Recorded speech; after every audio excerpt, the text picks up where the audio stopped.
भाद्रपद माह के कृष्ण पक्ष की एकादशी को अजा एकादशी कहते हैं। इसका व्रत करने से सभी पाप नष्ट हो जाते हैं। इस लोक और परलोक में मदद करने वाली इस एकादशी व्रत के समान संसार में दूसरा कोई व्रत नहीं है।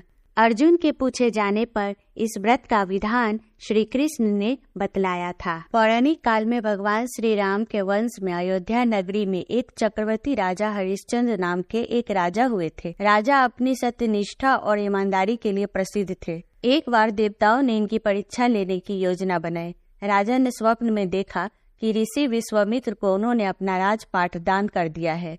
सुबह विश्वामित्र वास्तव में उनके द्वार पर आकर कहने लगे, तुमने स्वप्न में मुझे अपना राज्य दान कर दिया। राजा ने सत्यनिष्ठा व्रत का पालन करते हुए संपूर्ण राज्य विश्वामित्र को सौंप दिया। दान के लिए दक्षिणा चुकाने हेतु राजा हरिश्चंद्र को पूर्व जन्म के कर्म फल के कारण पत्नी, बेटा एवं खुद को बेचना पड़ा।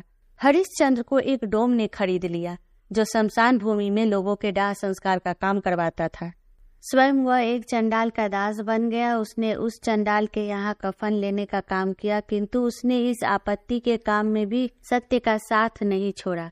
जब इसी प्रकार उसे कई वर्ष बीत गए तो उसे अपने इस नीच कर्म पर बड़ा दुख हुआ और वह इससे मुक्त होने का उपाय खोजने लगा।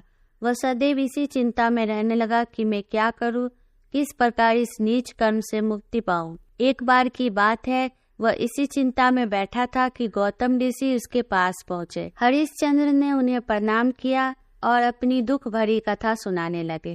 राजा हरिश्चंद्र की दुख भरी कहानी सुनकर महर्षि गौतम भी अत्यंत दुखी हुए और उन्होंने राजा से कहा, हे राजन, भादो माह के कृष्ण पक्ष की एकादशी का नाम अजा है।